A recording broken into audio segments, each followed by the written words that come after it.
Masya. Assalamualaikum. Waalaikumsalam warahmatullahi. Gimana kabar Mbak Eni? Alhamdulillah sehat. Gimana Pak Agas kabarnya? Alhamdulillah sehat. Alhamdulillah. Posisi di mana nih? Ada di rumah. Suara saya kedengaran nggak Pak? Kedengaran? Kedengaran, Alhamdulillah. Kalau Kedengarannya suara saya jelas ya. gimana? Kalau Kenapa Pak? suara saya bulat Kurang atau agak kurang besar Pak suaranya. kurang Mungkin besar perlu ya? mic Pak atau Oh pakai iya. headset. Oke, sebentar ya. Saya cek mic dulu.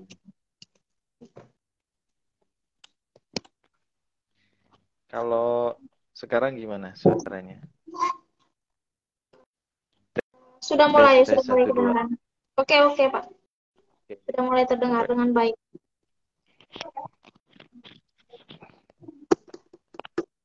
Oke Mbak, kita sudah mulai tadi, tapi masih bincang santai, jadi sama follower yang Oke. menyimak. Nah, sekarang mungkin bisa dimulai secara officially. Enggak.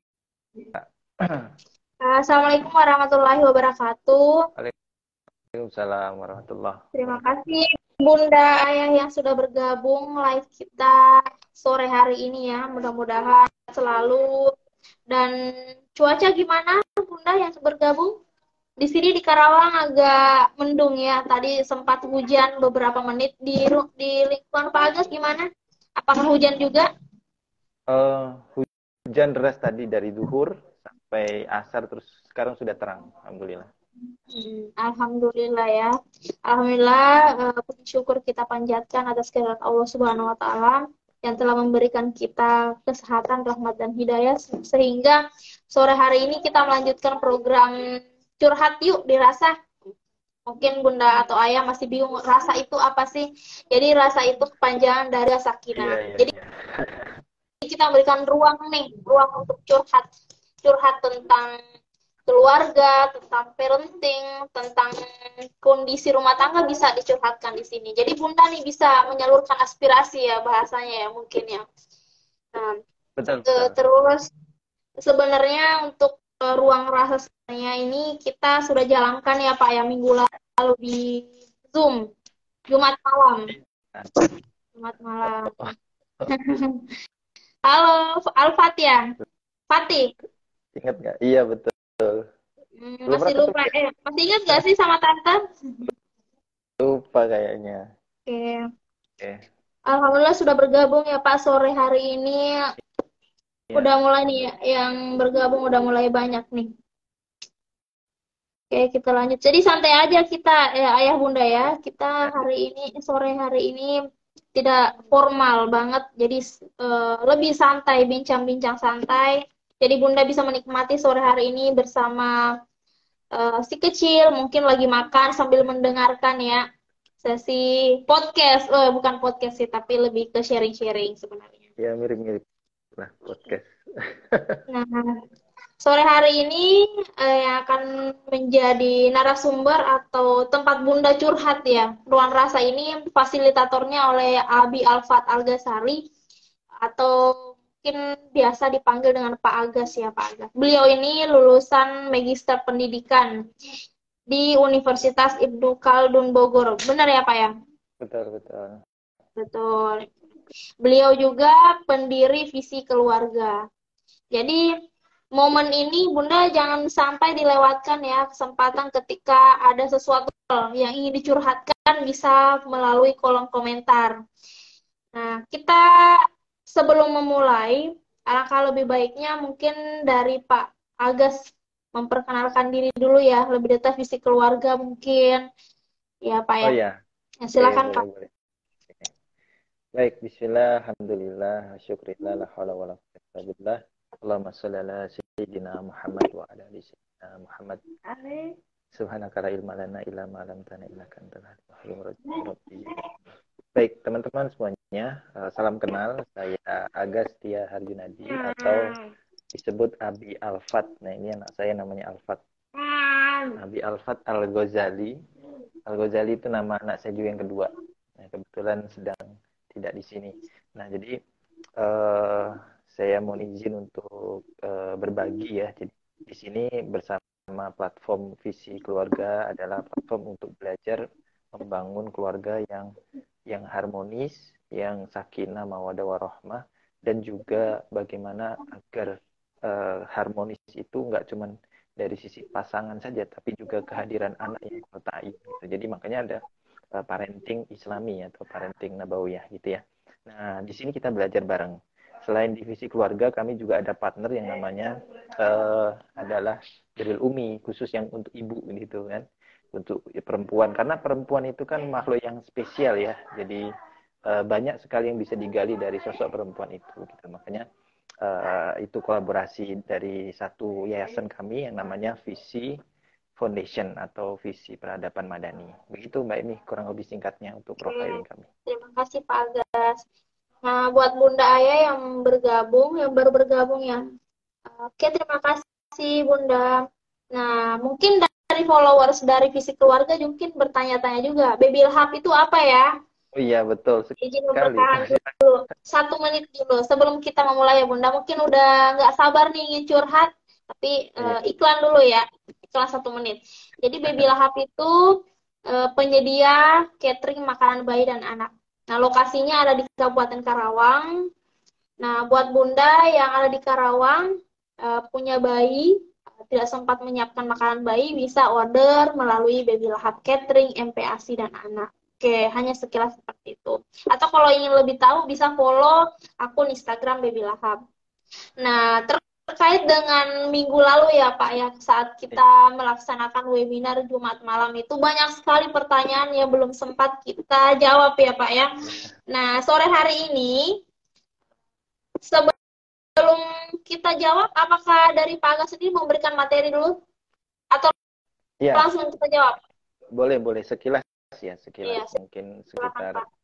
1-2 menit ya. Baik. Jadi review dari materi minggu lalu tentang mendidik anak di usia golden age ya, teman-teman ya. Yaitu usia di mana anak-anak ini mengalami fase yang terbaik dari rangkaian kehidupan manusia gitu. Manusia kan kehidupannya itu kan selain dari alam ruh yang di awal, itu kan ada alam rahim ya. Alam rahim itu sekitar 9 bulan, 10 hari umumnya. Kemudian batas waktunya sampai kemudian lahir, pindahlah ke alam dunia yang sekarang kita bareng-bareng di alam dunia sekarang ini. Nah, di alam dunia ini batas waktunya itu kita beda-beda gitu ya. Ada yang mungkin sampai 70 tahun, ada yang 63 tahun seusia Rasulullah. Bahkan tapi ada juga yang masih kecil gitu ya, sudah batasnya sudah selesai gitu. Nah, dalam periodisasi kehidupan manusia itu setelah di dunia itu kan terus alam barzah, kemudian nanti dibangkitkan di alam akhirat gitu kan. Nah, di alam dunia ini fase terbaik itu ada di usia-usia golden age gitu. Golden age itu usia berapa sih? Nah, usia menurut penelitian dan juga pendekatan Islam studies ya dalam studi Islam Sirah Nabawiyah itu usia-usia di antara 0 sampai 7 tahun itu usia fase 1 ya, sebagaimana juga ini Imam Ali bin Abi Thalib juga menyampaikan dalam mendidik anak itu ada 3 fase ya, 7x3. Fase pertama 0 sampai 7, kemudian fase kedua adalah 7 sampai 14 tahun, kemudian yang ketiga adalah 14 sampai 21 tahun gitu. Jadi fase yang golden itu ada di 0 sampai 7 untuk fase satunya itu. Nah, ini nanti akan pengaruh kepada fase berikutnya. Kalau kita di sininya sukses, kita di sininya fasenya itu mendidik dengan benar, maka insya Allah panennya itu ada di fase berikutnya, yaitu fase kedua, yaitu 14 ke atas dan sampai ketiga nanti gitu. Seperti itu Mbak Emi kurang lebihnya jadi materi minggu lalu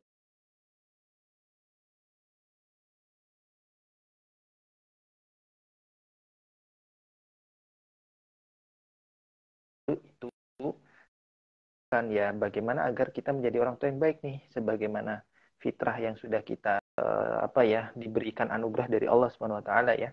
Sebagai laki-laki itu sebagai suami, bagaimana perannya sebagai ayah. Kemudian kita punya pasangan istri, istri itu nanti menjadi ibu. Bagaimana sih perannya sebagaimana ibu di usia 0 sampai 7 untuk mendidik anaknya itu seperti apa? Nah, itu yang kita pelajari kemarin, minggu kemarin ya. Webinarnya bisa teman-teman cek juga di YouTube. Di YouTube Iqra Perspektif ada, di YouTube-nya Baby Leher juga ada, silahkan disimak. Nah itu, jadi di antaranya teman-teman, salah satunya kita perlu memenuhi hak-hak anak yang paling utama. Nah, hak anak itu yang saya sebutkan di seminar minggu lalu, minimal itu yang pertama adalah memilihkan ibunya, ibu yang solehah, ya, ibu yang dia memahami tentang agama. Ya kan, tungkahul mar'ati li arba, ya. Perempuan itu dinikahi karena 4, ya, 5 liha, wali nasabiha, wali jamaliha, wali diniha, yang keempat, ya, yang terakhir. Jadi kalau 4 itu kita bisa dapat semuanya bagus. Tapi kalau nggak ada tiga-tiganya, minimal ada satu lidin, ya, yaitu karena agamanya. Nah, insya Allah fatfar bidatidin taribat jadak. Insya Allah dengan agama itu kamu akan beruntung atau kamu tidak akan menyesal, insya Allah. Nah, makanya ini penting bagi para ayah atau para rijal nih, para pemimpin yang kowam nih, kan rijalu qawwamuna 'ala nisa kan. Maka penting banget hak anak kita itu adalah memilihkan ibu yang baik, yang solehah. Itu pertama. Terus yang kedua adalah ketika sudah lahir diberikan nama yang baik, ya. Kemudian yang berikutnya adalah diberikan pendidikan agama atau pendidikan Quran atau pendidikan mengenal Tuhannya dan siapa Rasul teladan kita. Nah itu minimal itu nanti mengikuti hak lain yang lebih banyak lagi insya Allah. Nah kurang lebih itu kemarin kita bahas dan akhirnya banyak sekali pertanyaan yang masuk ya tentang ini anak saya udah terlanjur begini atau anak saya udah tantrum atau ada misalkan udah terlanjur macam-macam ya perkataannya atau bahkan perilakunya begini begitu. Nah, itu juga bagian dari salah satunya adalah kita belum memahami ilmu parenting, teman-teman gitu. Dan saya juga menyampaikan kami ya, kita semua belajar bareng ya, kita pernah salah gitu. Salahnya di mana? Di mana-mana akui saja. Kita kurang siap jadi orang tua mungkin atau kita terlalu meremehkan ya. Yang penting ngasih duit kalau bagi seorang ayah ya. Yang penting ngasih duit cukup lah. Ternyata nggak cukup kawan-kawan. Ternyata ayah itu harus nggak cuma sekedar memberikan nafkah ya, tidak cuma sekedar materi jasmaninya diberi uang, tapi nafkah batin untuk anak itu penting, yaitu keayahan. Nah itu yang menurut penelitian Indonesia ini termasuk negeri yang fatherless country ya, negeri yang kehilangan sosok ayah secara umum. Bahkan itu mencapai uh, persentasenya itu mungkin sekitar 70-an persen ya ke atas ya. Jadi itu yang menjadi concern utama dalam parenting ini, bagaimana mengembalikan peran-peran penting sebagai sosok ayah, kemudian peran yang utama juga Robbatul Bait, seorang ibu ya, bagaimana memahami dia fitrahnya sebagai seorang ibu. Nah itu penting teman-teman. Nah itu overview dari materi kemarin. Nah silakan mungkin bisa langsung sambil tanya jawab ya, insya Allah. Oke. Terima kasih ya Pak Agas. Jadi kita pertanyaan yang pertama dulu nih, yang paling sering ditanyakan oleh bunda-bunda yang berkarir, bagaimana sih? Nah, ini saya baca dulu pertanyaannya nih, si bundanya ya. Enggak. Jadi pertanyaan, bagaimana komunikasi efektif kepada anak jika kondisi ibu harus dihadapkan pada kondisi yang tidak punya pilihan selain harus bekerja di luar rumah dan tidak bisa menemani selama 24 jam full. Itu pertanyaan yang paling banyak nih, Pak.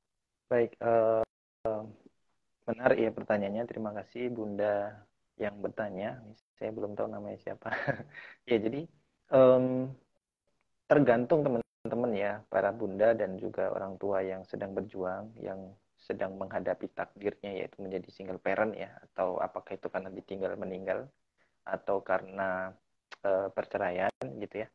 Jadi kita melihat dulu nih kasus anaknya itu usianya berapa gitu. Kalau kasus anaknya usia masih bayi ya, 0 misalkan sampai 2-3 tahun, maka sebenarnya ini saya jawab secara umum dulu ya, sebelum menjawab spesifik pertanyaan tadi ya.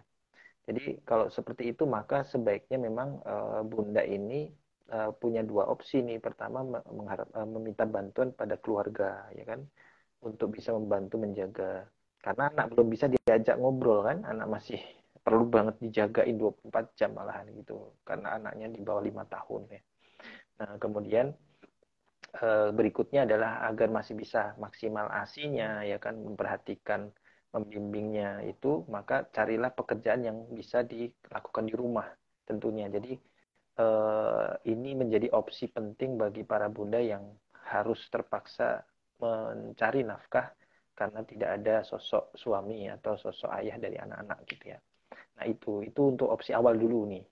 Nah, kalau opsinya ternyata itu tidak bisa dilakukan atau bahkan sebenarnya eh, anaknya di atas 5 tahun gitu ya, maka berikutnya adalah bunda bisa eh, kalau tadi masih di bawah 5 tahun maka perlu dititipkan ya, kan banyak daycare atau minta tolong keluarga ya untuk menjaga anak, bisa ibu kita atau saudara perempuan kita atau siapa yang bisa dijadikan teman bekerja sama.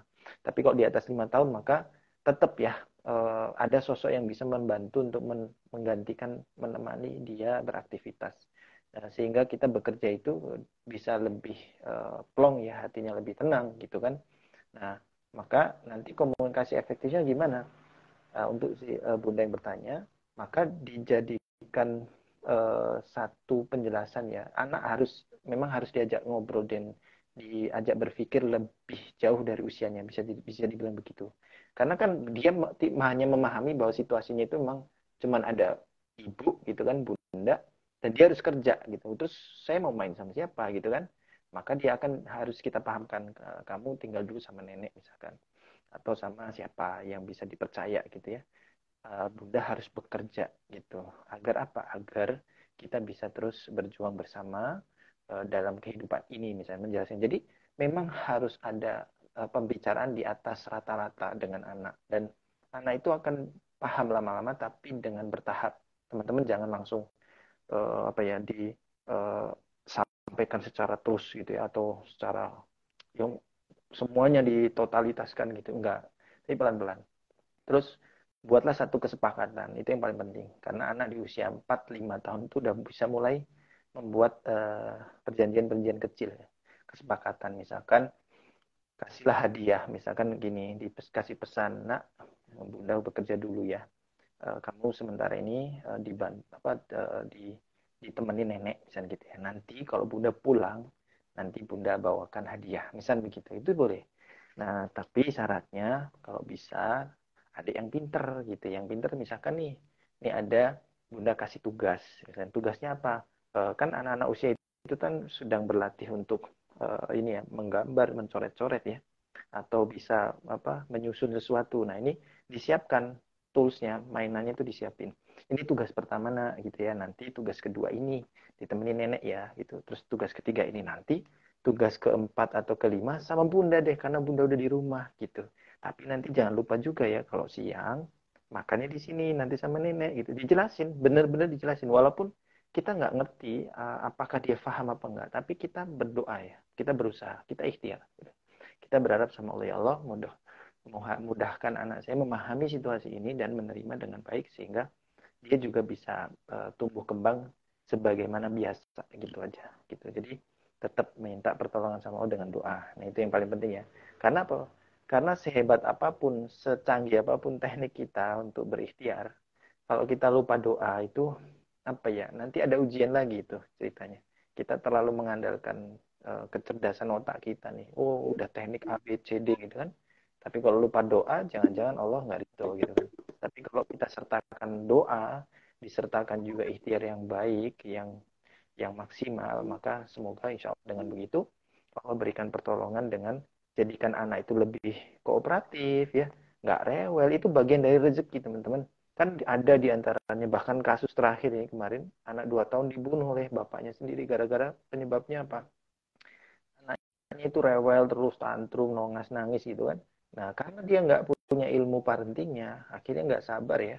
Akhirnya karena bahkan hanya karena malu dengan tetangga, tersebab karena nangis terus anaknya, masa tega membunuh anaknya. Masa lebih apa ya istilahnya itu eh, apa ya, kalau dengerin komentar orang, kemudian kita menzalimi anak kita sendiri. Kan nggak, harusnya kebalik gitu.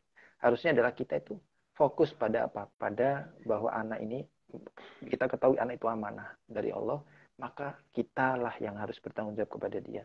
Nggak peduli komentar orang gimana pun. Yang penting kita berusaha belajar yang baik, memenuhi kebutuhan dia secara lahir batin, dan kita mengharapkan dengan berdoa kepada Allah. Gitu.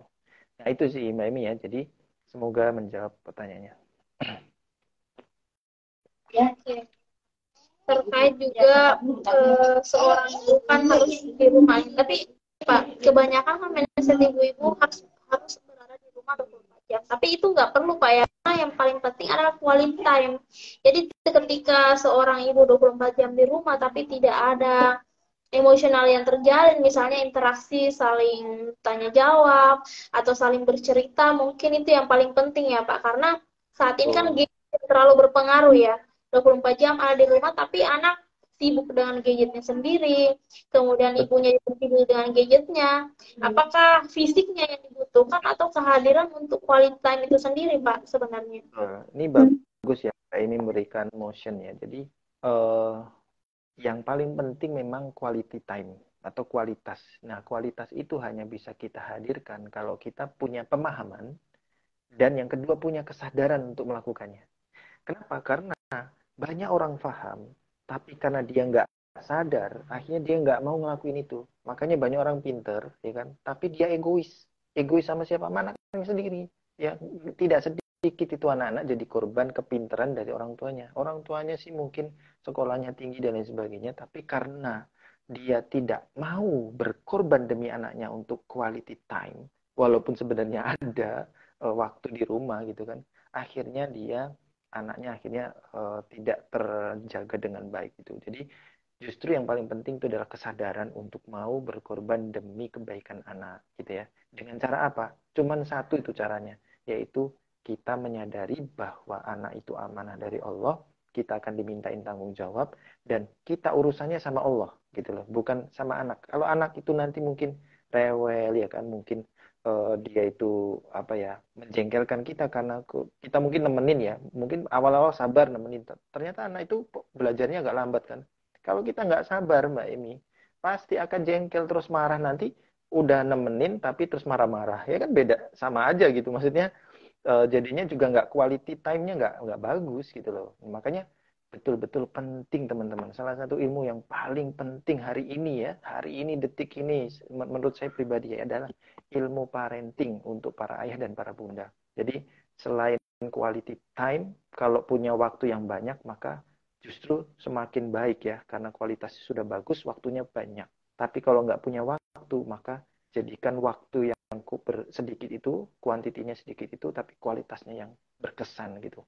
Karena targetnya adalah membangun kenangan indah kepada anak-anak kita di usia 0 sampai 7 itu target utama. Jangan sampai ada kenangan yang tidak enak, jangan sampai ada perasaan-perasaan yang menyakiti anak secara berlebihan ya. Anak bisa kok kecewa, anak bisa nangis, bisa sakit, bisa, tapi kita berikan pemahaman bahwa itu bagian dari kita memahami hidup, tapi jangan juga itu tadi ya, ego kita itu terus ikut gitu loh ya. Yang penting itu makanya itu tipis sekali teman-teman ya. Teman-teman kita sama-sama belajar insya Allah. Oke, Nah, seperti itu Mbak Emi. betul Pak. Nah, bahwa memang kita untuk menjadi orang tua itu ilmu parenting ini sangat menjadi PR ya Pak. Kita harus punya bekal tadi ilmu parenting. Nah, bagaimana dengan sepasang suami istri nih Pak yang belum mengetahui tentang ilmu parenting, akhirnya mendidiklah anak pertama ini. Sesuai dengan pertanyaan Bunda juga nih. Anak pertama biasanya menjadi korban pengasuhan orang tua yang masih meraba-raba dan miskin ilmu parenting. Nah, akhirnya membentuklah karakter anak pertama menjadi kurang baik, misalnya menjadi pemarah, kasar, suka memukul. Nah, bagaimana memperbaikinya dan cara memutuskan mata rantai tersebut? Yang seperti itu.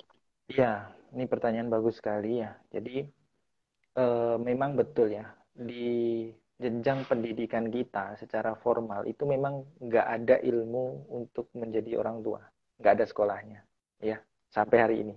Baru beberapa akhir ini, mungkin dalam satu dekade akhir ini, ada beberapa universitas di luar negeri yang membuka untuk jurusan tentang parenting. Itu ada di Australia, ada, dan beberapa universitas yang lain.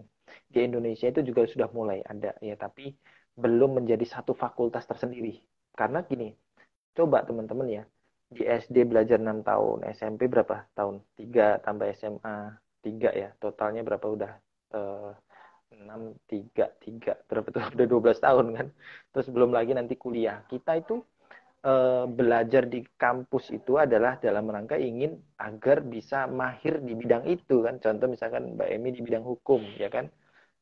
Atau saya di bidang pendidikan agama Islam itu, kita belajar di situ tuh untuk mahir di bidang itu. Tapi ternyata nggak ada loh jurusan yang khusus untuk mahir di bidang pengasuhan anak. Nah itu yang menjadi PR besar. Makanya banyak sekali pasangan muda hari ini, bahkan mungkin sejak zaman dulu ya, itu menikah itu tanpa bekal ilmu parenting, sehingga kemudian terjadilah anak pertama ini biasanya jadi trial and error.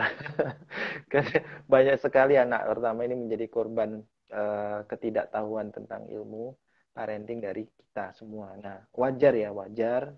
Yang paling penting sadari itu, akui bahwa iya benar ya, ternyata saya masih kurang ilmunya dan perlu belajar. Itu akui dulu. Itu yang paling penting, sadari dulu itu.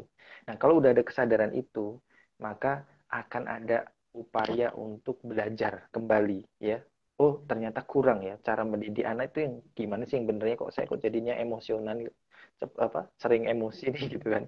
Atau saya kok kayaknya kurang memberikan pembinaan nih gitu. Nah, itu berarti para orang tua muda ini perlu ikutin sering mungkin ya seminar parenting, sekolah-sekolah secara informal ya. Kan sudah, insya Allah sudah lumayan banyak sekarang. Kalau 10 tahun yang lalu itu masih belum banyak. Ya, tapi kalau sekarang sudah mulai itu banyak. Bahkan nggak sebelum menikah ya, bahkan bukan setelah menikah maksudnya. Bahkan sejak sebelum menikah itu ada dalam kursus pernikahan pranikah itu ada satu silabus, biasanya kurikulum adalah bagaimana menjadi ayah atau bagaimana menjadi ibu gitu. Ada hak dan kewajiban anak bagaimana. Nah, jadi teman-teman sering ikutin kajian tentang parenting, itu yang paling penting. Dan kemudian setelah mendapatkan ilmunya, lagi-lagi sadari dan amalkan. Nggak ada kata terlambat, karena Allah sudah men-setting takdirnya seperti ini. Terlambat itu adalah ketika teman-teman faham dan sadar, tapi kemudian nggak mau ngamalin. Nah, itu udah berarti menyengaja untuk kemudian terlambat. Efeknya apa teman-teman? Efeknya adalah jadi hutang pengasuhan. Ya, makanya kadang-kadang anak pertama ini trial error, banyak sekali hal-hal yang kita kurang, sehingga ada nanti di usia 14 tahun ke atas, bahkan usia 30 tahun ke atas itu akan terdampak tuh inner child istilahnya. Makanya sekarang kan rame tuh anak-anak milenial ya, di sosmed tuh banyak sekali healing ya kan. Kemudian bagaimana proses untuk berdamai dengan kenyataan dan sebagainya, terus lagi konflik sama sana dan sini, entah dengan teman kerja, entah dengan pasangan, entah dengan siapapun orang tua, terus kemudian dikit-dikit lagi mental health gitu kan. Itu bagian dari fenomena dulu waktu pendidikan pengasuhan dengan orang tuanya, itu ada hal-hal yang kurang pas dalam konteks ya mendidik secara Islami gitu, sehingga dampaknya baru terasa sekarang. Bahkan kalau udah jadi orang tua pun bisa, Mbak Emi ya. Salah satu penyebab perceraian yang tinggi itu salah satunya adalah karena belum selesainya pasangan ini memahami dirinya sendiri dan berdamai dengan luka masa lalu, sehingga kemudian dia berdampak pada respon kepada pasangan, bahkan kepada anak. Bahkan pengasuhan-pengasuhan yang dulu, yang dari orang tuanya, yang ternyata kalau dia nggak belajar parenting, nggak nyadar bahwa itu perlu diputus ya, ternyata dia terapkan lagi, makanya akhirnya membuat luka pengasuhan itu timbul lagi di anaknya. Makanya jadi rantai ini, istilahnya ada rantai setan nih gitu kan. Nah, ini yang perlu kita putus. Nah, makanya ketika kita sudah belajar, kita sudah ikutin ilmunya bagaimana, sadari dan segera amalkan. Dan yang paling penting ada mentoring ya. Teman-teman join mentoring pembinaan untuk keluarga, sehingga setiap kali ada masalah itu bisa langsung dialog bagaimana solusinya, atau setidaknya ada teman diskusi. Jangan sendirian, khawatirnya nanti dibimbing oleh setan nih. Karena Imam Ghazali itu menyebutkan ya ada 4 klaster sifat. Cuman satu aja yang nafsul mutmainah itu membuat kita perilaku kita itu fujur, akan ada fujurah wa taqwa ya. Jadi kecenderungan takwa itu cuma satu, yaitu sifat malaikat. Sifat-sifat lain itu seperti hayawani, seperti hewan ya. Kemudian ada syaitoni, seperti setan. Kemudian ada juga seperti tumbuhan ya, yang melekat dalam diri kita itu kecenderungannya ya amaratun bisu gitu loh, memerintahkan pada hal-hal yang menyenangkan nafsunya gitu. Nah, makanya kalau kita nggak mentoring, itu bisa terjerumus gitu, teman-teman. Makanya penting banget memiliki mentor atau guru yang dijadikan acuan untuk bertanya. Gitu, Mbak Emi. Oke. Sebelum lanjut, buat Bunda yang sudah bergabung, mungkin ada yang ingin bertanya, bisa langsung ketik di kolom komentar ya. Ayah atau Bunda yang ingin bertanya tentang bagaimana mengasuh anak usia 0 sampai 7 tahun. Nah, karena ada beberapa juga yang menyampaikan seperti ini, Pak. Ternyata mengasuh anak laki-laki dan mengasuh anak perempuan itu sangat berbeda. Jadi tidak bisa disamakan, disamaratakan. Benar, benar nggak sih itu, Pak? Betul, betul. Kan memang begitu ya Allah ciptakan walaisa dzakara wal unsa kal unsa insyaallah apa istilahnya di dalam Al-Qur'an itu ya bahwa laisa dzakara kal unsa, berbeda memang antara laki-laki dan perempuan, itu memang berbeda dari sisi fisik aja udah jelas beda ya, jasmani ya, apalagi batinnya, apalagi ruhaninya itu berbeda. Jadi memang perlu dipelajari. Makanya dalam salah satu mentoring kami yang ada di yayasan kami itu ada istilahnya kita halakoh ya, halakoh muda itu kita membedah dan mempelajari mengenal diri kita gitu. Istilahnya kalau dalam satu sesi seminar pranikah yang pernah saya isi kan kiat ta'aruf gitu ya. Ta'aruf itu arafa ya'rifu ya kan, kita mengenal pasangan kita. Tapi sebelum mengenal pasangan itu sebenarnya kita harus mengenal diri kita sendiri dulu gitu. Kita ini siapa sih gitu. Laki-laki nih. Oke, kalau udah laki-laki, laki-laki itu yang gimana kita itu? Kalau perempuan, kita itu perempuan yang gimana sih gitu. Nah, itu buah dari pengasuhan orang tua kita dulu. Nah, bagaimana dengan pengasuhan anak-anak kita? Ya berarti kita harus pahami bagaimana identitas asli hakikat perempuan dan laki-laki seperti apa, kemudian tumbuh kembangnya usia 0 sampai 7 seperti apa antara laki dan perempuan itu bedanya apa.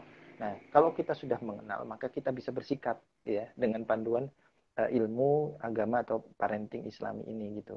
Nah, jadi memang perlu dipelajari lebih lanjut. Makanya kami juga di dan Drill Umi itu ada kelas-kelas khusus ya untuk secara detail ya terperinci untuk apa ya, parenting secara baik itu secara pendekatan praktisi, kemudian studi kasus ya, bahkan ada pendekatan psikologi Islam atau psikologi Barat ya, kemudian bahkan kawan kami ada yang apa ya,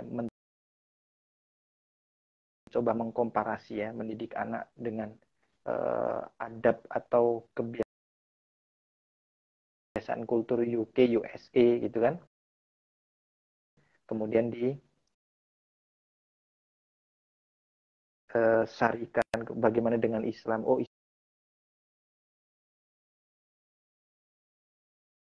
Islamnya di sini itu antara laki perempuan semua ilmuwan bahkan ulama ya, scholar Islam itu sepakat memang beda dan cara penyikapannya beda. Sehingga mendidik anak laki-laki ada seninya sendiri, mendidik anak perempuan juga ada seninya sendirinya. Begitu Mbak Eni. Oke. Nah, pertanyaan selanjutnya nih yang perlu dijawab tentang anak tantrum. Ini kan sering terjadi ya Pak. Semakin biasanya anak tantrum itu ketika dia di luar rumah nih, dibawa nih lagi acara keluarga atau mungkin diajak ke minimarket deh Pak. Keinginannya yang tidak terpenuhi akan guling-guling, mengamuk. Bagaimana sih kita menjadi orang tua yang baik itu memberikan pengarahan dengan rasa cinta dan lemah lembut supaya tidak menyakiti hati sang anak tersebut. Baik, teman-teman, tantrum itu kan pasti ada penyebabnya ya. Selain memang fitrahnya anak-anak itu pengen diperhatikan ya.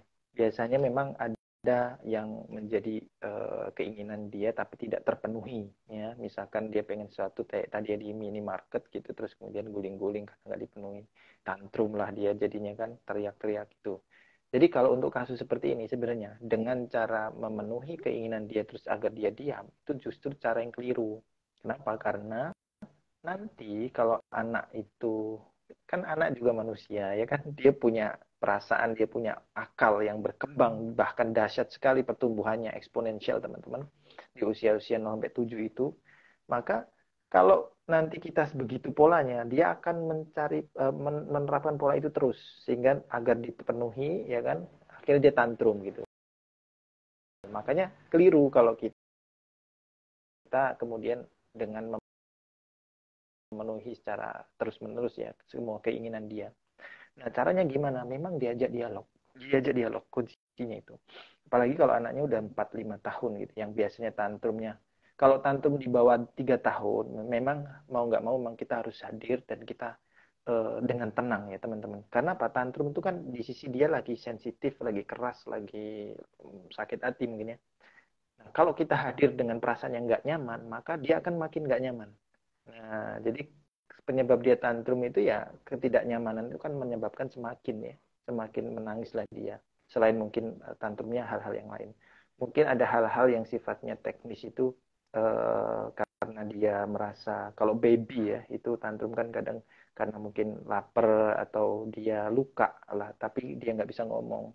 Kan pernah anak saya itu pernah luka di bagian mohon maaf ya kemaluannya itu lecet gitu ya, dan dia tantrum tapi kita tuh nggak ngerti itu kenapa ya itu ternyata ada luka. Nah, atau tantrumnya dari sisi lain, misalkan ternyata dia sudah harus diganti popoknya itu kalau usia di bawah 2 tahun ya, 2 atau 3 tahun.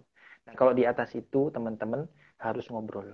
Misalkan ini langsung praktek ya, yang pernah saya terapkan juga. Jadi benar-benar kita ajak bicara, adik misalkan ya, atau mas kalau abangnya. Mas nangis kenapa? Ditanyain gitu. Oh, dia pasti pokoknya begini-begini gitu. Nah, oke, gimana kalau ya, diajak ngobrol gitu ya. Kalau memang itu maunya, sekarang belum bisa gitu.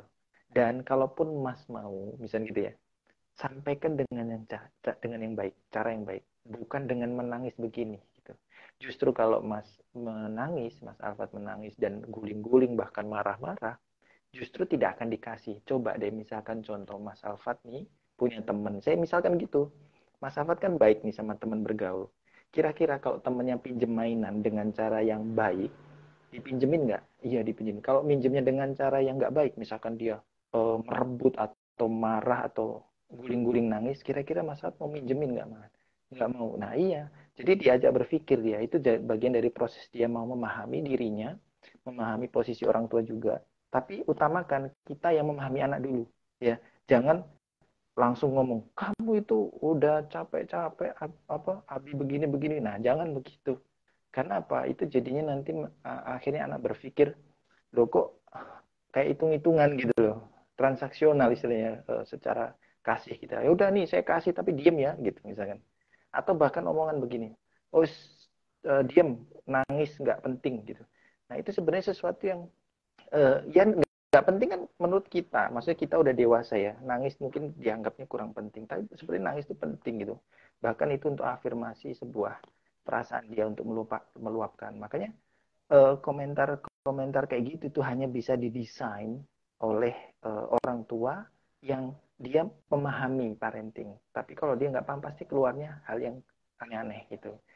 Nah itu jadi diajak dialog, kemudian pahamkan bahwa tantrum tidak akan membuat keinginan kita tercapai gitu. Justru dengan cara bersabar menunggu, yaitu dengan cara misalkan ditunda dulu, ya kan, dengan cara yang baik atau dengan disampaikan dengan cara yang baik, itu baru kemungkinan Anda bisa dikabulkan keinginannya, gitu teman-teman. Jadi begitu. Bahkan kalau menghadapi teknis banget nih, kalau anak lagi, pokoknya lagi rewel banget, jangan pernah kita ikutin emosi dia. Ya, kita jadi ikut emosi, ikut marah gitu kan. Jangan. Langsung Bilang dicubit aja ya Pak ya. Langsung dicubit. dikap, terus kemudian adik lagi marah ya, atau adik lagi kesal ya. Iya oke, Abi paham kok gitu. Oke. Nanti kalau udah nggak kesel, nangisnya udah selesai, bilang ke Abi ya gitu.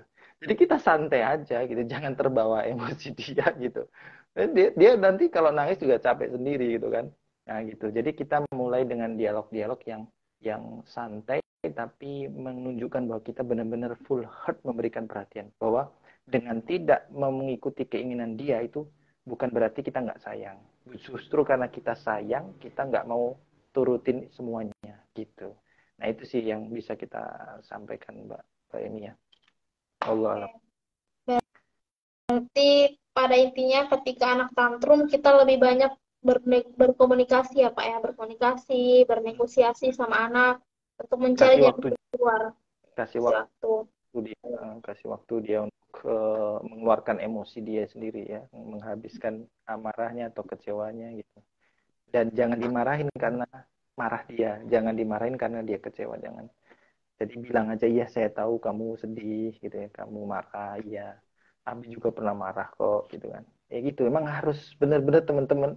Ini kalau kalau lagi ngobrol gini sih kayak gampang ya Mbak ya. Tapi kalau nanti praktek tuh, kita kan Tapi nggak tahu kalau bisa. anak sedang guling-guling itu gimana Pak? Udah guling-guling di gendongmu agak susah nih.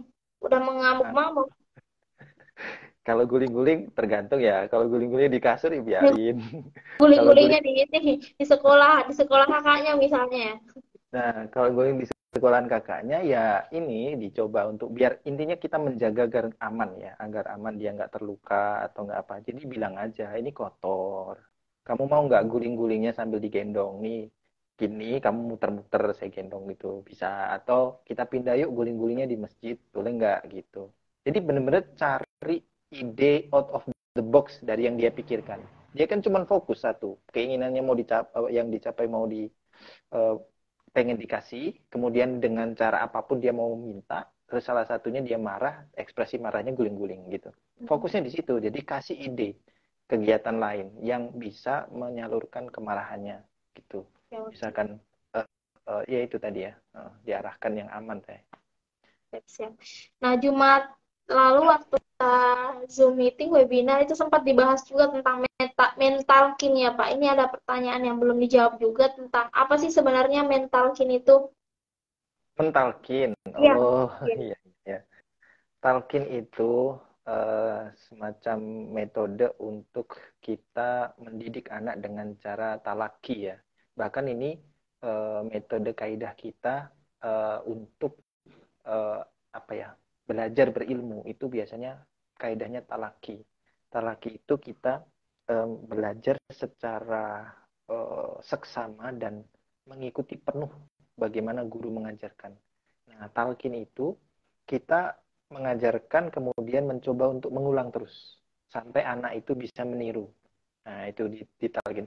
Makanya ada istilah kalau lagi sakaratul maut kita mentalkin si orang yang sakit itu kan. Nah, itu juga talkin itu benar-benar dipepet betul ya, disampaikan ini ya, baca ini ya gitu. Pelan-pelan dan lain sebagainya ya.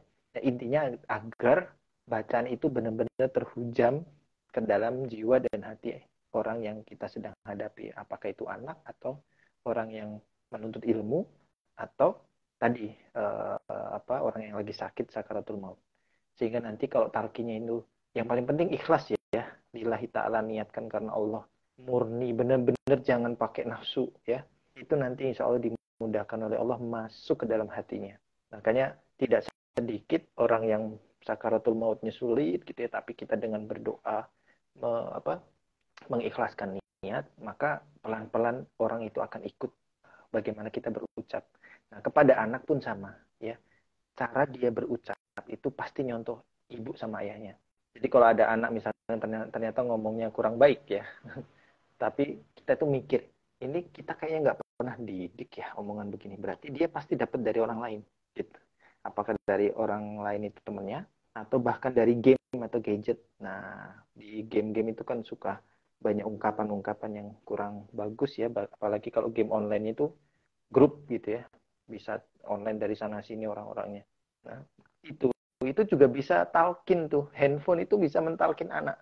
Jadi bahaya betul kalau kita tidak mengkontrol gadget pemakaian anak itu, apakah tontonan atau game itu, kalau kita nggak mau mengimbangi atau eh, itu tadi ya, mengevaluasi kegiatan anak. Makanya talkin itu salah satu yang perlu dipahami dan dimengerti betapa pentingnya hal itu sehingga anak-anak bisa sesuai dengan yang kita harapkan. Bismillah, insya Allah. Itu ya. Oke. Tadi kan dibahas ya Pak tentang bagaimana nih mengontrol emosi anak. Nah, ini ada pertanyaan lagi tentang bagaimana mengontrol emosi menjadi orang tua anak. Ini yang menjadi orang tua yang nggak bisa mengontrol emosinya. Jadi ketika anak ini cubit, diam aja nih, uang jajan nih, sana aja belanja, kayak gitu. Itu pola asuhnya seperti apa nih Pak? Untuk mengontrol emosi. Nah mungkin pada dasarnya mungkin inner child-nya Pak ya, inner child-nya seorang ibu ini ada masalah mungkin waktu kecil pola asuh yang diterapkan oleh nenek ya, nenek seperti itu makanya mungkin di alam bawah sadar udah terekam nih. Ya, pengasuhan ke anaknya juga seperti itu. Nah, itu paling sering terjadi. Nah, gimana nih Pak Iya, manage betul. emosi? Itulah yang namanya rantai pengasuhan. Kalau rantainya positif, lanjutkan. Tapi kalau rantainya negatif, bicara yang baik-baik dengan orang tua, atau kalau misalnya kita satu rumah ya, misalkan ada metode pengasuhan yang kurang pas gitu ya, mohon maaf gitu.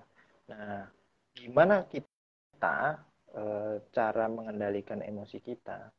Sebagaimana yang sudah saya sampaikan kemarin ya, bahwa memang kita harus minta pertolongan sama Allah ya. Nasta'inu bisobri wasolah, istilahnya secara umum ya. Kita minta pertolongan Allah dengan sabar dan sholat. Nah, sabar itu gimana? Orang sabar aja nggak bisa gitu kan katanya. Nah, sabar itu buah teman-teman. Sabar itu buah dari apa? Dari sholat yang benar. Jadi teman-teman kalau mau belajar sabar memang harusnya sebaiknya memang memperbaiki sholat. Atau sholat yang menghasilkan sabar itu yang gimana sih? Yang tumak nina. La kabiratun illa alal khosyin. Kata Allah begitu.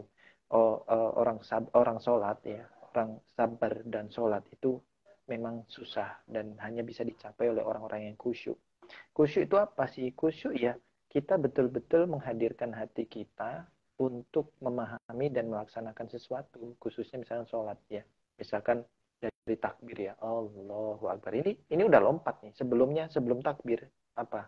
Wudhu dulu kan sholat itu wajib. Berarti siapapun secara kaidah usul fikih ya, apapun yang mengikuti wajib, maka dia juga ikut wajib. Nah, maka wudhunya wajib.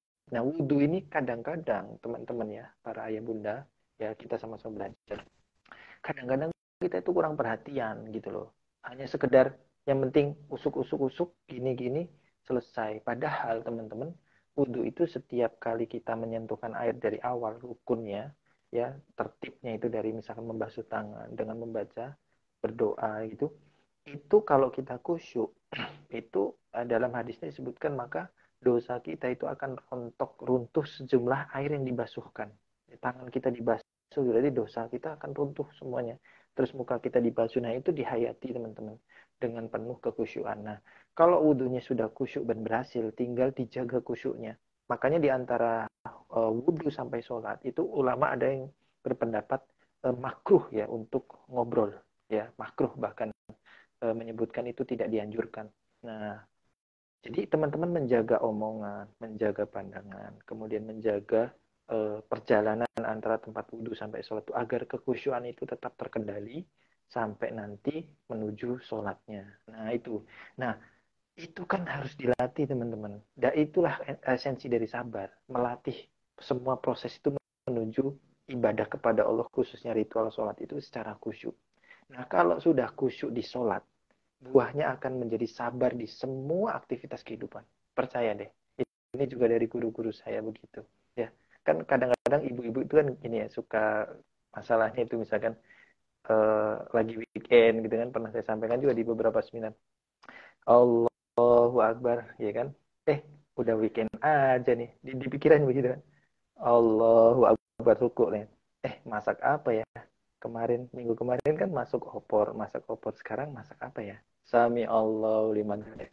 Oh iya di kulkas kan ada ayam ya. Ya udah nanti kayaknya dimasak sekarang gulai deh. Kok gulai apa? Misalkan ayam fried chicken gitu kan. Nah, Allahu Akbar sujud. Mikir lagi tahapan bikin fried chicken itu apa sih? Oh iya nanti dicuci dulu, terus dikasih tepung, diulet-ulet dan sebagainya. Ketika bangun, Allahu Akbar. Ya, ini rekat berapa ya? Nah, kadang-kadang begitu kan. Sampai Nah, lupa ini ya rakaat bukti keberapa ini. karena pikiran dia udah mau masak gitu loh. Jadi raganya masih sholat, tapi batinnya, pikirannya sudah di dapur. Nah, itu bentuk ketidaksabaran, teman-teman. Nah, kalau kayak gini terus, maka jangan harap ya nanti di aktivitas lain teman-teman bisa sabar. Pasti akan diuji gitu loh. Makanya berlatihnya dari situ, sambil berjalan, sambil nanti sama anak juga gitu ya. Ini rumus berikutnya ya. Setelah tadi menyelesaikan sholat yang khusyuk, rumus berikutnya adalah gini. Pahami teman-teman, urusan kehidupan teman-teman itu hanya diri teman-teman sama Allah saja. Nggak ada urusan sama anak, nggak ada urusan sama suami, pasangan, nggak ada urusan sama orang tua. Maksudnya nggak ada urusan itu apa? Jangan jadikan patokan perbuatan orang, ya, objek nih. Misalkan anak lagi guling-guling tantrum, rewel, bandel, nakal itu, jangan jadikan perbuatan dia membuat kita jadi merespon yang nggak baik. Menjadikan kita jadi marah. Nah, marah itu kan kita yang ngendaliin, ya kan? Kalau kita melihat sesuatu terus, misalnya di jalan deh, teman-teman para ayah nih. Kalau ada lagi kesenggol, der gitu kan. Coba, pilihannya cuma dua. Diam, sabar, atau respon. Bahkan kalau di Surabaya itu ada istilahnya ucapan serapah gitu yang sudah sangat membudaya gitu ya. Atau kalau di Jakarta juga ada kan. Di jalan tuh kalau udah uh, gesekan gitu cuma dua tadi. Nah, jangan karena tadi ujian tadi itu Allah hadirkan itu membuat kita berbuat dosa dan zalim gitu loh teman-teman. Nah, perbuatan dosa dan zalim itu bentuknya apa? Ucapan sumpah serapah, makian, kemudian bahkan tangan memukul ya. Misalkan marahin anak dengan kata-kata yang tidak baik. Itu kan bentuk kezaliman gitu loh. Nah, ini yang harus kita kendalikan. Jadi urusan kita itu sama diri kita sama Allah saja. Anak-anak mau gimana pun bentuknya, urusan kita adalah kita berbuat baik sama dia dan itu bentuknya karena kita berurusan sama Allah. Jadi jangan lihat anaknya gitu. Bahwa lihatlah ini adalah ujian Allah SWT. Nah, kalau kita fokus sama Allah, insya Allah semua yang dihadirkan dalam bentuk ujian ini akan lebih mudah untuk dilalui. Walaupun nanti tetap ya dinamikanya sambil jalan insya Allah bisa. Ya, menarik sekali ya Pak. Tentang Solim ini ya. Ini udah menunjukkan jam 5 ya. Sebentar lagi kita tutup diskusi sore hari ini. Nah, ini ada juga asumsi tentang ini Pak, tentang anak, bahwa anak itu harus dikerasin supaya hormat nih sama orang tua. Kalau nggak dikerasin, anak itu akan kurang ajar, katanya kayak bahasanya begitu, orang itu akan semakin kurang ajar sama orang tua. Jadi harusnya anak itu harus takut sama orang tua, jadi harus dipukulin seperti itu. Benar nggak sih Pak? Ya, gini teman-teman. Jadi di dalam Islam itu ada tahapannya ya. Ini langsung to the point dalam kaidah Islam ya. Jadi Islam itu patokannya pendidikan itu ada pada usia 7 tahun. Hadisnya Rasulullah jelas ya, disampaikan bahwa perintahkanlah anakmu ya ketika usia sab'in, usia 7 tahun untuk sholat ya. Kemudian kalau nggak mau di usia 7 tahun itu sholat sampai usia 10 tahun, maka di usia 10 tahun itu kamu boleh pukul. Nah, dan mukulnya ini mukul seperti apa gitu. Yang paling penting itu yang perlu diperhatikan, yaitu pukulan yang tidak pada bagian yang vital. Misalkan kepala ini nggak boleh. Atau bagian-bagian, biasanya kalau yang dulu para kita ya generasi milenial dulu waktu punya guru di pesantren kan sempat ada yang dipukul juga ya. Itu biasanya dipukul kalau nggak bagian belakang, mohon maaf, pantatnya gitu, atau kaki biasanya, atau jari gitu ya. Yang penting nggak boleh kepala, muka, dan lain-lain nggak boleh. Nah, maksudnya gimana sih antara hukuman kekerasan ini dan hubungannya sama hormat sama anak? Jadi gini, eh, hormat sama anak itu harus ditumbuhkan bukan dari kekerasan, justru dari ketegasan. Nah, tadi Rasulullah tadi disampaikan kan jelas bahwa usia 7 tahun itu fix harus sholat. Berarti sebelum 7 tahun maka kita bangun komunikasi, berikan fasilitas pendidikan kepada anak, pemahaman agar dia melaksanakan sholat itu dengan cinta, dengan penuh kasih sayang atau dengan penuh kegembiraan. Itu yang penting ya. Sehingga ketika dia melaksanakan sholat, dia itu sadar bahwa ini sesuatu yang menyenangkan dan ini membuat Allah mencintai kita gitu. Nah, itu yang paling penting. Kalau dia nggak mau sholat, berarti ada sesuatu yang kurang dalam pendidikan kita, menghadirkan rasa cinta beribadah itu gitu loh. Nah, berarti harus dievaluasi tuh para ayah atau para bunda gitu kan. Nah, kadang kita kalau nggak sabar maka akan ngerasin anak ya kan. Apakah boleh langsung pukul? Nggak boleh. Pukulan itu hanya bisa diterbitkan, dilakukan atau kekerasan pukulan itu ketika usia 10 tahun dan itu pun masalah sholat. Masalah lain boleh nggak? Nggak boleh. Ya, ulama sepakat ya hanya masalah sholat. kalaupun ada urusan lain yang lebih itu nanti istilahnya ada kiasnya atau ada harus ditimbang-timbang lagi. Kenapa? Itulah pentingnya para ayah belajar ilmu parenting yang baik, yang benar gitu.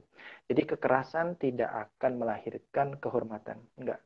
Justru yang bisa melahirkan orang atau seseorang atau anak kita hormat pada kita itu adalah dengan kelembutan dan ketegasan. Nah, kelembutan itu bagaimana menyampaikannya? Ketegasan itu adalah aturan-aturan yang harus ditaati, gitu, tegas. Jadi misalkan contoh ya, boleh main game gadget, tapi satu hari ini maksimal 1 jam. Lebih dari itu sudah tidak boleh lagi. Nah, sekali melanggar, oke lah kita maafkan. 2 kali diingatkan lagi. Kalau udah 3 kali melanggar, maka dihukum ya. Gitu. Hukumannya apa? Misalkan hukuman juga yang mendidik. Jangan hukuman yang terus membuat dia jerah atau membuat dia itu jerahnya itu karena keras ya. Karena keras atau karena sakit hati. Jangan. Hukumannya itu yang membuat dia itu bertumbuh gitu ya. Makanya adibuhu wa alimuhu gitu. Makanya berikan pendidikan adab dan juga pendidikan pemahaman akal. Alim itu mendidik akal. Kalau adib itu mendidik akhlaknya gitu. Nah, itu konsepnya teman-teman. Jadi yang paling penting lagi jangan menggunakan kekerasan di usia 0 sampai 7. Bahkan sampai usia 10 baru bisa ditegakkan satu pukulan yang tidak melukai, dan itu pun harus diiringi dengan pendidikan yang awal ya. Mentalnya disiapkan, ilmunya disiapkan.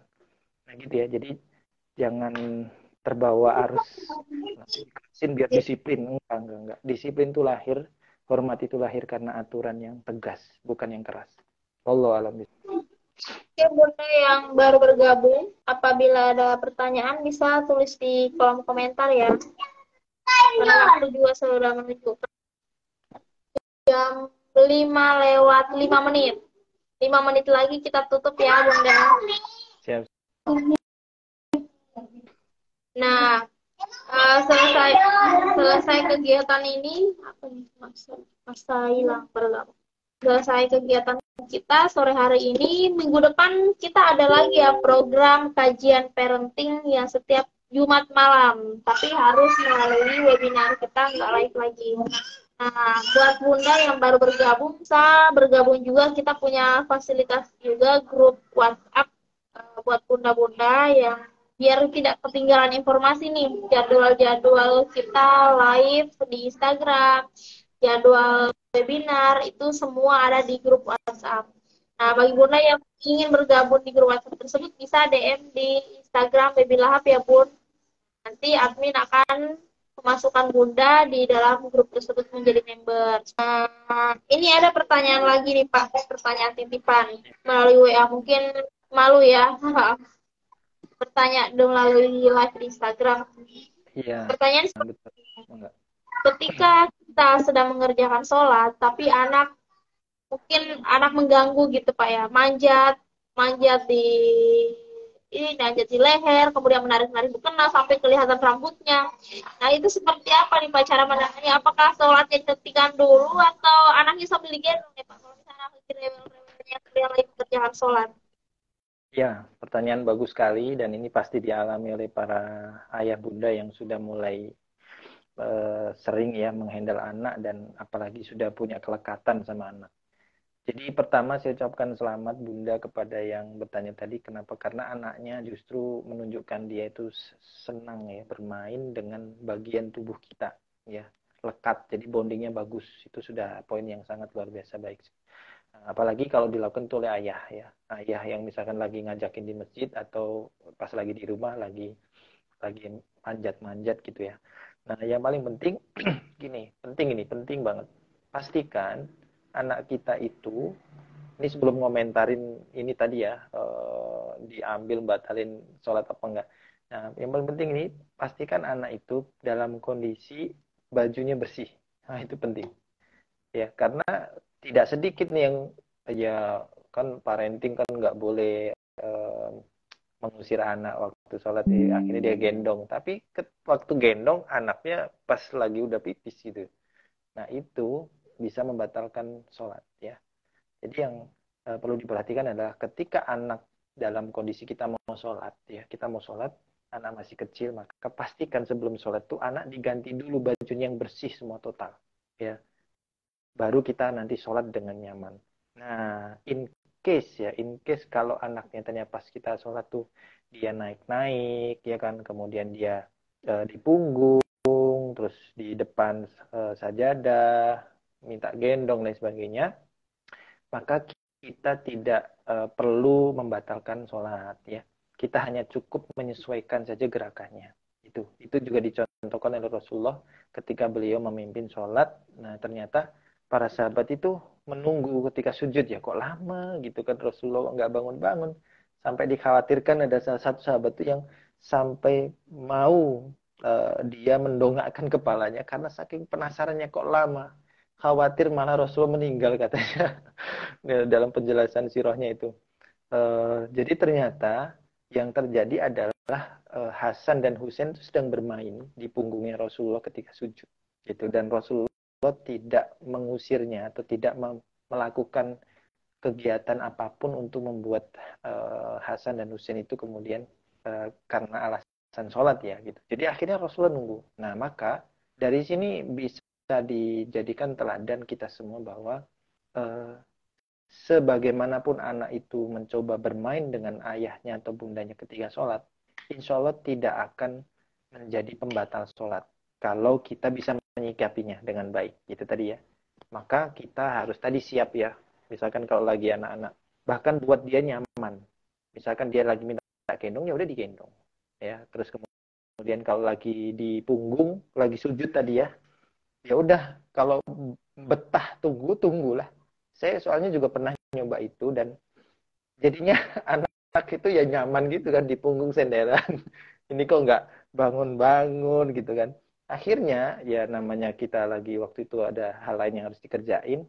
Akhirnya mau nggak mau kita bergerak sedikit untuk memberikan kode bahwa kita mau bangun gitu.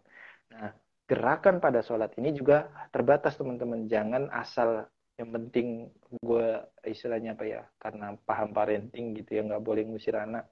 Akhirnya kita gerak seenaknya. Enggak, nanti kita bisa batal juga sholatnya. Jadi gerakannya jangan sampai lebih dari 3 kali berturut-turut dan jangan yang menyelisihi rukunnya secara total gitu. Ya misalkan waktunya sujud karena ada anak di sini, jadi ini nggak sujud ya, kepala di lantai. Nah itu berarti batal sholatnya, tak boleh. Jadi tetap semua rukun sholat hak-haknya itu dipenuhi, tapi dengan cara penyesuaian anak gitu aja sih. Ya jadi teman-teman nggak perlu khawatir ya. Perasaan kekhawatiran itu bagus karena pengennya agar sholat kita jadi khusyuk ya. Tapi keributan yang dibuat oleh anak-anak atau sesuatu yang membuat kita sholatnya itu agak spesial ya, nggak bisa tenang gitu, itu tidak membatalkan sholat. Yang bikin sholat batal itu ketika kita niat membatalinnya itu batal. Wah ini anak lagi ribut, batal nggak ya? Apa gue batalin aja? Nah itu udah batal tuh. Jadi kalau udah ada keinginan niat nih, apa gue batalin aja ya? Udah itu batal. Jadi Oke, berarti tetap lanjut ya Pak ya?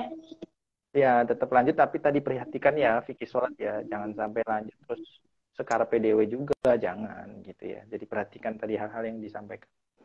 Itu. Iya, ya, oke, siap-siap. Sekarang pukul jam 5:13, Pak. Kita 1 jam nggak kerasa ya, udah 1 jam live ya. Udah 1 jam ya. 1 jam lebih.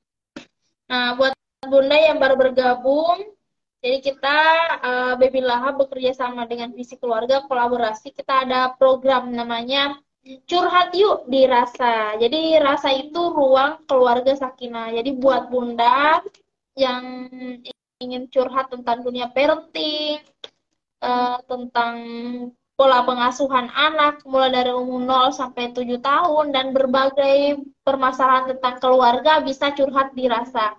Nah, curhat di Rasa itu kita programnya rutin, 1 minggu sekali kita mengajukan webinar melalui live Zoom setiap Jumat malam dan live di Instagram setiap hari Sabtu. Tapi untuk jadwal informasinya lebih lengkap ketika Bunda bergabung di grup WhatsApp tersebut. Karena setiap kita mau adakan nih live nih secara langsung akan di-share link tersebut. Jadi Bunda tidak ketinggalan nih materi-materi tentang dunia parenting. Nyalain kelihatan ya pakai ring light.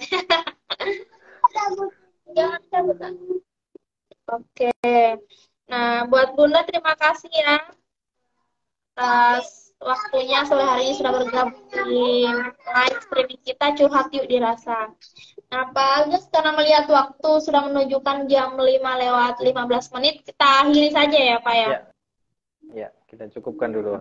Cukupkan saja dulu. Nah, buat Bunda yang penasaran karena ketinggalan materi, bisa follow akun Instagram Baby Lahap atau Visi Keluarga. Nah, nanti rekaman live streaming kita sore hari ini akan di-share di feed tersebut atau di Reels. Nah, terima kasih ya Bunda-Bunda semuanya. Sebelum kita tutup, atau Bunda ada yang mau ditanyakan? Sebelum kita tutup, Bunda lagi malu-malu mungkin bertanya ya, Pak ya. Pertanyaan paling banyak biasanya pada saat Zoom webinar Jumat malam. Nah, unek-unek semua di situ di kolom komentar. Bunda yang ingin bergabung di grup WhatsApp Curhat Yuk Dirasa bisa melalui DM Baby Lahap ya Bu. Nanti admin dari Baby Lahap akan masukkan Bunda di grup WhatsApp tersebut. Nah, intinya pada sore hari ini dalam mendidik anak itu perlu adanya kesabaran. Kesabaran dalam mendidik anak disertai rasa cinta. Ketika ada rantai negatif dalam pola pengasuhan, kita putuskan rantai tersebut. Kita membuat rantai baru yang lebih positif seperti itu. Nah, kita akhiri saja Pak ya sore hari ini. Terima kasih atas waktunya memberikan materi tentang dunia parenting, mendidik anak mulai dari 0 sampai 7 tahun. Sampai jumpa buat Bunda ya. Bergabung kembali bisa melalui DM Instagram Baby Lahap. Kita ada grup WhatsApp Curhat Yuk Dirasa Ruang Keluarga Sakinah. Selamat sore Pak Aga. Assalamualaikum warahmatullahi wabarakatuh. Terima kasih Bunda.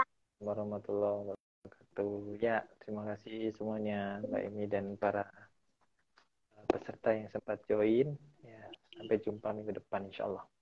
Ya.